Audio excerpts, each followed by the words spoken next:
Good morning dear students. मैं doctor Dheeraj Bakholia, associate professor political science, government college Ratangarh. अपन मारवाड़ के इतिहास की बात कर रहे हैं और मारवाड़ के इतिहास में आज शुरू करेंगे अपन महाराजा गज सिंह।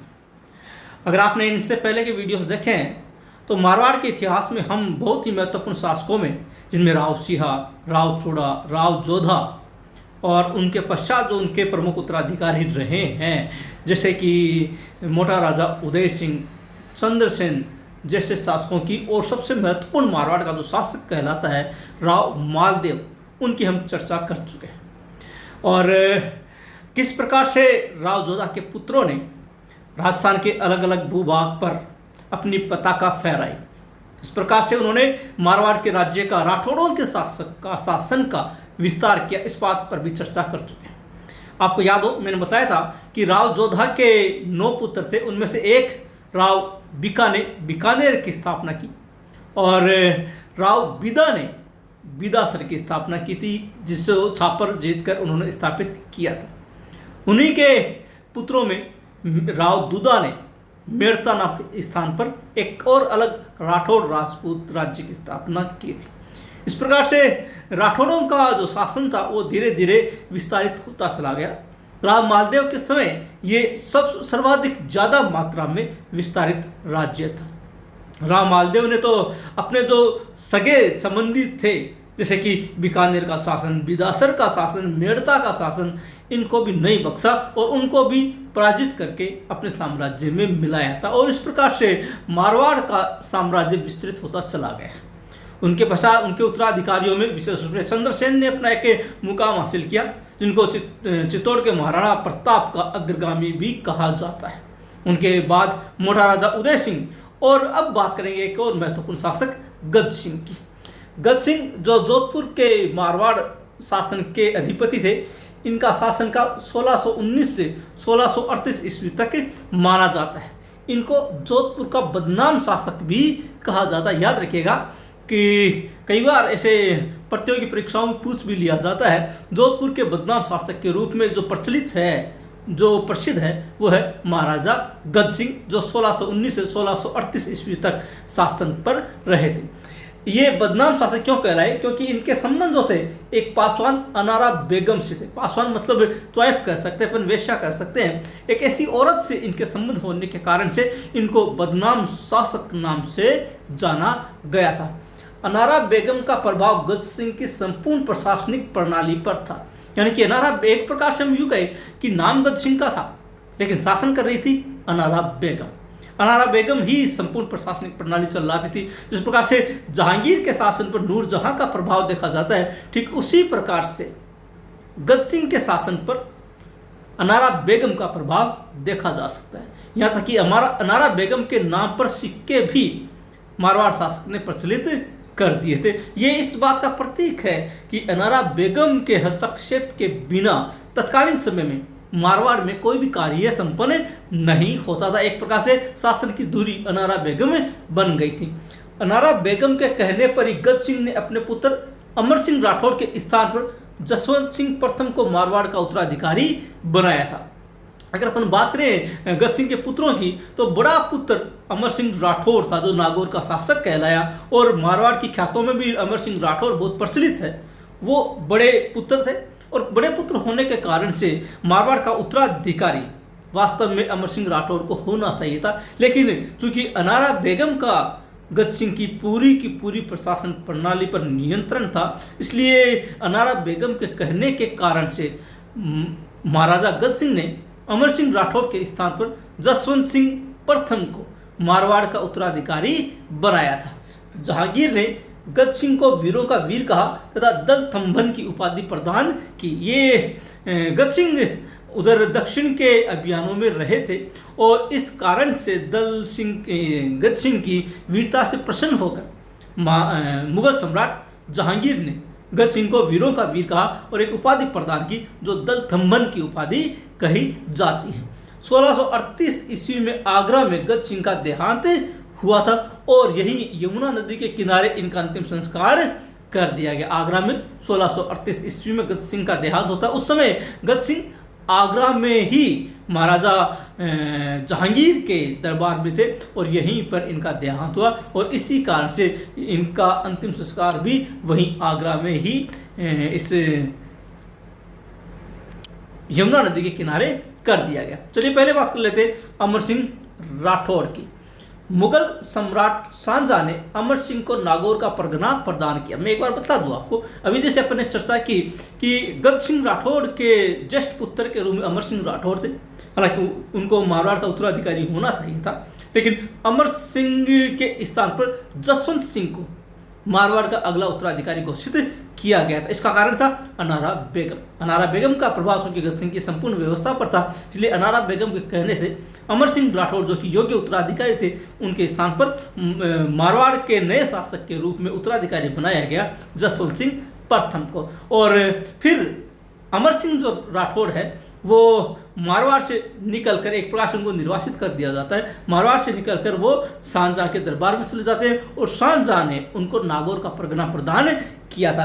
अमर सिंह ने अपना पूरा का पूरा शासन यहीं से चलाया था, इसीलिए अमर सिंह को नागौर का शासक भी कहा जाता है। और अमर सिंह की छतरी आज भी नागौर में देखी जा सकती है। अमर सिंह के नाम पर जितनी भी कहानियां बनी हुई है, जितने भी किस्से हैं और ख्यातों में जो भी कुछ घटनाक्रम प्रचलित है, वो सब के सब नागौर को ध्यान में रखकर ही किए गए, क्योंकि अमर सिंह एक प्रकार से नागौर के शासक हुआ करते थे और शाहजहां ने उनको नागौर का परगना प्रदान किया था। 1644 ईस्वी में अमर सिंह राठौड़ तथा बीकानेर के करण सिंह के बीच में मत्तिरे की राड़ नामक युद्ध हुआ था। मैं आपको बता दूं कि चूरू जिले में सुजानगढ़ नामक जो कस्बा है, सुजानगढ़ के ठीक पास में बाउंड्री लगती है नागौर जिले की। वर्तमान में नागौर जिले और कुछ जो सुजानगढ़ का इलाका है, सुजानगढ़ के भवन वगैरह है, वो आज भी नागौर की सीमा में ही है। यहाँ पर चूंकि बीकानेर की रियासत थी और इधर नागौर जो था वो अमर सिंह राठौड़ का था और उस समय बीकानेर के शासक हुआ करते थे करण सिंह, और एक खेत में मतीरे को लेकर इन दोनों के बीच में युद्ध हुआ जिसको मतीरे की राड़ कहा गया।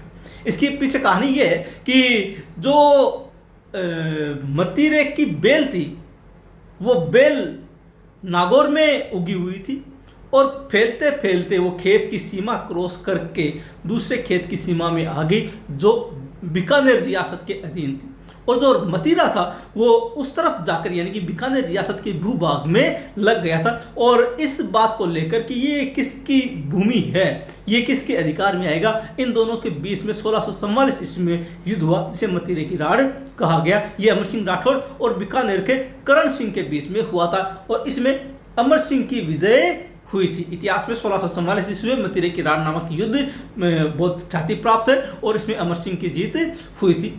मारवाड़ की ख्यातों तथा गाथाओं में अमर सिंह को महानायक के रूप में दर्शाया गया है। यानी कि ख्यात हम बहुत सा प्रकार की ख्यात देखते हैं, अलग अलग प्रकार के इलाके में अलग अलग प्रकार की ख्यातें प्रचलित है और उनमें से मारवाड़ इलाके में जो एक मुख्य ख्यात प्रचलित है वह है अमर सिंह राठौड़ की ख्यात। और अमर सिंह राठौड़ को इन ख्यातों में बहुत ही बड़े योद्धा के रूप में, महानायक के रूप में दर्शाया गया है जो एक प्रकार से जनता के आदर्श माने जा सकते हैं। ये अमर सिंह राठौड़ के नाम से प्रचलित जो कहानी है उन्हीं का एक हिस्सा है। अमर सिंह वह राजपूत शासक था जिसने शाहजहां के दरबार में मीर बख्शी सलावत खां का वध कर दिया था। मीर बख्शी सलावत खां ये शाहजहां का साला था और चूंकि शाहजहां के दरबार में धीरे धीरे अमर सिंह का प्रभाव बढ़ता जा रहा था और इस कारण से सलावत खां उससे अंदर ही अंदर दुश्मनी पाले हुए था, बैर रखे हुए था। वो अमर सिंह को नीचा दिखाने का कोई भी बहाना चूकता नहीं था और यहीं पर जब दोनों के बीच में एक प्रकार से अंतर्द्वंद था, एक प्रकार से शीत युद्ध था, उसी दौरान एक घटनाक्रम के तहत मीर बख्शी सलावत खां ने अमर सिंह को भरे दरबार में गंवार कह दिया था। इसकी हत्या का कारण क्या था? अमर सिंह राठौड़ को सलावत खां ने दरबार में गंवार कह दिया था और इससे क्षुब्ध होकर अमर सिंह राठौड़ ने दरबार में ही मीर बख्शी सलावत खां की अपनी तलवार से हत्या कर दी थी और वध कर दिया। और उसके पश्चात अमर सिंह राठौड़ जो है वापस आ जाते हैं। शाहजहां के सामने चूंकि ये घटना हुई थी और शाहजहां इससे बहुत क्रोधित हुए और उन्होंने अपने दरबार में उपस्थित सभी व्यक्तियों को चेतावनी दी, उनको ललकारा कि जो कोई भी अमर सिंह राठौड़ को पराजित करके उसका सर कलम करके लाएगा उसको जागीर प्रदान की जाएगी। जो भी मुगल दरबार में लोग उपस्थित थे, किसी की हिम्मत नहीं हुई थी कि वो अमर सिंह की वीरता के आगे ये इस चुनौती को झेल पाते। सब ने एक प्रकार से हार मान ली थी। उसी समय जो हम भारतीय इतिहास में भी देखते हैं, हमेशा हमारा ही बेदी हमें पराजित करने में आगे रहा है, चाहे वो पृथ्वीराज चौहान का मामला हो, चाहे वो हमीर रणथंभौर के हमीर का मामला हो, कोई भी हो। हमने राणा रतन सिंह के मामले में ये घटनाक्रम देखा है। यहाँ पर भी अमर सिंह राठौड़ के पीछे भी यही कारण था। अमर सिंह राठौड़ का ही साला नाम था अर्जुन सिंह। उस अर्जुन सिंह ने ही अमर सिंह को मरवाने का उपक्रम रचा था। वही उसको समझा बुझाकर वापस लाए थे और उनको ये कहा गया कि सम्राट शाहजहां ने अपनी गलती स्वीकार कर लिए, आपको क्षमा कर दिए और आपको दरबार में उपस्थित होने के लिए कहा है। अमर सिंह अर्जुन सिंह की बात पर विश्वास करके वापस आ जाते हैं। अमर सिंह के लिए और अमर सिंह को झुकाने के लिए शाहजहां ने एक विशेष प्रकार का दरवाज़ा बनाया जो काफ़ी छोटा था और उसमें नीचे गर्दन करके अंदर आना पड़ता था। और अमर सिंह को ये नागवार गुजरा, वो अपनी गर्दन झुकाकर अंदर नहीं आना चाहते थे। और अर्जुन सिंह उनको विश्वास दिलाने के लिए सब वो अंदर घुसे और फिर उसके पीछे पीछे अमर सिंह राठौड़ घुसे। जैसे ही अमर सिंह राठौड़ नीचे गर्दन करके घुसते हैं, उसी समय अर्जुन सिंह धोखे से वार करते हुए उनकी गर्दन पर वार करता है और उनकी हत्या वहीं शाहजहां के दरबार में ही कर दी जाती है।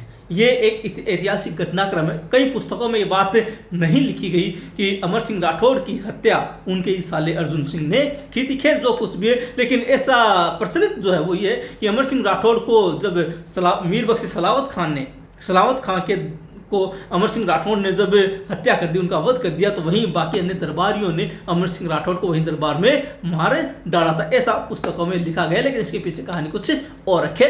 बाद में मुगल दरबार में अमर सिंह की हत्या कर दी गई और अमर सिंह का जो चैप्टर है, अध्याय, वो यही समाप्त हो जाता है।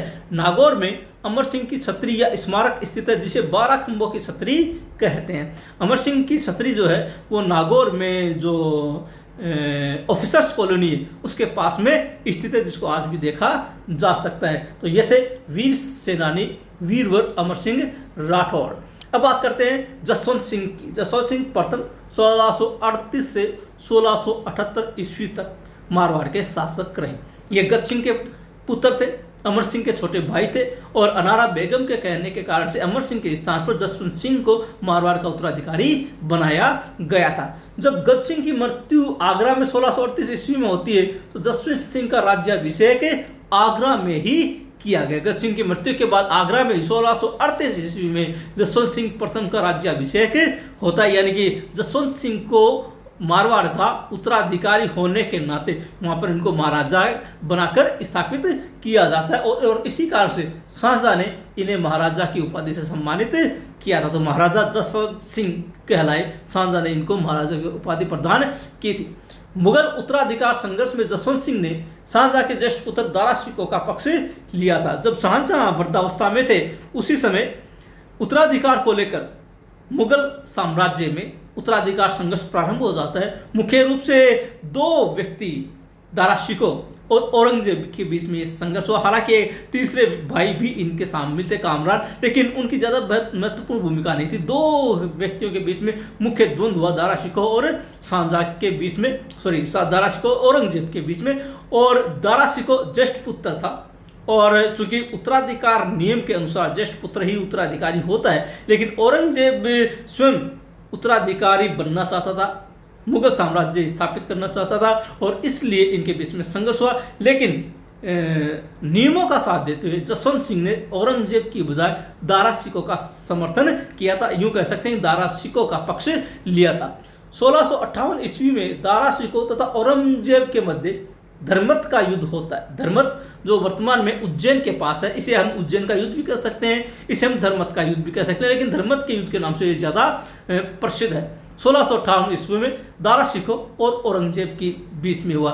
और एक खास और महत्वपूर्ण बात कि इस युद्ध में दारा शिकोह की फौज का नेतृत्व जसवंत सिंह ने किया था। यानी कि जसवंत सिंह मुख्य सेनापति के रूप में धर्मत के युद्ध में मुगल साम्राज्य के साथ मौजूद थे और इनके बीच में औरंगजेब के बीच में धर्मत का युद्ध 1658 ईस्वी में होता है। धर्मत के युद्ध में औरंगजेब की जीत होती है, दारा शिकोह की पराजय होती है। उसके पश्चात धर्मत के बाद 1659 ईस्वी में अजमेर के पास दोराई का युद्ध हुआ। अजमेर के पास एक स्थान है दोराई नामक, वहां पर इनके ही बीच में वापस एक और युद्ध होता है दारा शिकोह और औरंगजेब के बीच में 1659 ईस्वी में, जिसे दोराई का युद्ध कहा जाता है।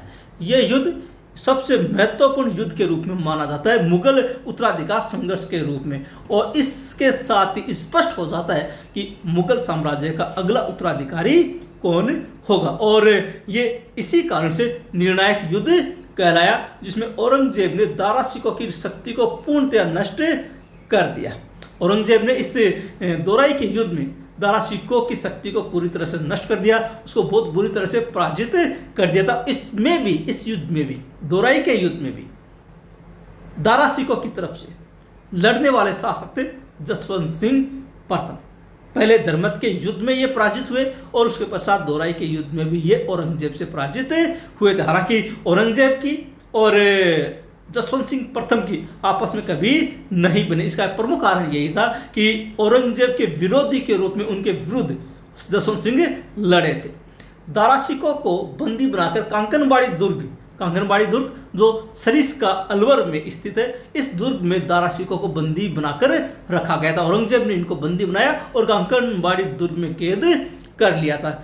युद्ध के बाद औरंगजेब ने जसवंत सिंह को गुजरात तथा काबुल का जागीरदार स्वीकार कर लिया, क्योंकि औरंगजेब को भी मारवाड़ की मदद की हमेशा आवश्यकता रही, क्योंकि औरंगजेब दक्षिण विजय करना चाहता था। इसमें ये मारवाड़ के शासन काफ़ी मददगार साबित हो सकते थे। इस बात को ध्यान में रखते हुए विरोधी होने के बावजूद भी औरंगजेब ने आखिरकार जसवंत सिंह को जागीरदार स्वीकार कर लिया। गुजरात का और काबुल का, दोनों जगह का जागीरदार आखिरकार जसवंत सिंह को माना गया था। 1658 ईस्वी में जसवंत सिंह की मृत्यु जामरूद में हो जाती है। जामरूद जो वर्तमान में अफगानिस्तान में है, क्योंकि जसवंत सिंह जो थे काबुल के जागीरदार भी थे। काबुल की बागडोर उनके हाथ में थी, काबुल यानी कि अफगानिस्तान, और काबुल के जागीरदार होने के कारण से जसवंत सिंह काबुल यानी कि अफगानिस्तान पर रहते थे, और वहीं पर 1658 ईस्वी में जसवंत सिंह की मृत्यु होती है जामरूद नामक स्थान पर। और इनकी मृत्यु के समय औरंगजेब ने कहा, आज कुफ्र का दरवाज़ा टूट गया। ये औरंगजेब के वचन थे जब जसवंत सिंह की मृत्यु होती है।